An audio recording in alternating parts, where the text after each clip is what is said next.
Hello hello, c'est Ania. Donc écoutez, j'espère que ça va. Une petite vidéo juste pour vous. Voilà, je vais vous dire comment vraiment j'ai fini ma journée hier. J'étais avec ma cousine et en partant, en fait, on s'est dit, la phrase avec laquelle on s'est quitté, c'était fais de chaque jour une victoire. En fait, c'est juste kiffe ta journée, prends les bons moments que tu passes, mais voilà, juste kiffe. Et en fait, ce matin, je me suis levée hyper tôt, j'étais fatiguée, j'étais vraiment KO. Et tu sais, des fois, quand t'es un peu KO, tu peux être rapidement aussi dans des mauvaises vibes. Et là, je me suis dit, non, Anya, en fait, cette journée, ce sera une victoire. Et en fait, je me suis levée le matin, franchement, je me suis mis en mode gainage direct. J'ai fait petit gainage. Ensuite, j'ai écouté de la musique, enfin vraiment je me suis ambiancée. Et au d'un moment en fait quand je marchais, j'avais une réunion et puis j'écoutais, je me suis mis 3 chansons de gospel que j'adore. Donc il y en a 2 de Kirk Franklin en fait. La première qui s'appelle Hosanna, la deuxième qui s'appelle I Smile. Et du coup une troisième chanson qui s'appelle I'm No Longer a Slave of Fear. Donc je traduis, je ne suis plus esclave de la peur. Et en fait cette chanson là on me l'avait envoyée en début d'année et elle m'avait donné tellement de force.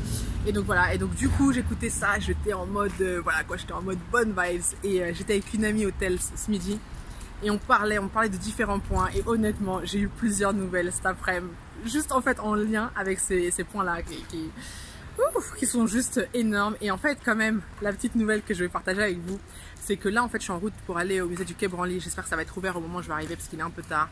Et en fait, parce qu'ils font une exposition sur l'Océanie justement. Et ça fait plusieurs jours que je prévois d'y aller, parce que comme après je vais déménager, je me suis dit que c'est plus pratique et que là ils font un week-end festif par rapport à cette thématique. Et donc en fait, je finis le taf, je suis en route pour y aller. Et là, je suis dans le métro et j'hésite parce que limite je m'endors dans le métro parce que je suis quand même fatiguée.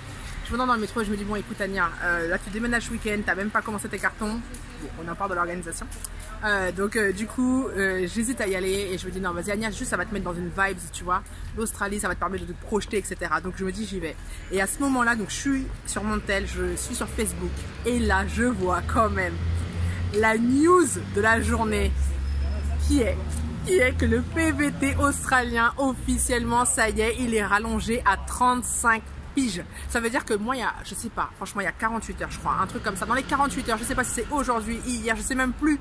Mais je sais que j'en parlais en disant que, justement, au niveau du PVT, j'ai pas encore, je sais pas trop encore où ça en est. On sait pas quand ça sera validé ou pas, ou non. Enfin, bon, bref. Et donc du coup, en fait je disais que j'attendais cette nouvelle parce que c'est vrai aussi qu'en termes d'organisation ça a forcément un impact. Si le PVT n'était pas autorisé, en tout cas ça insinuerait que je fasse plusieurs allers-retours pour pouvoir organiser l'événement, alors que le PVT forcément, enfin si je l'obtiens, facilite grandement la tâche. Donc le PVT australien, ça y est, it's official.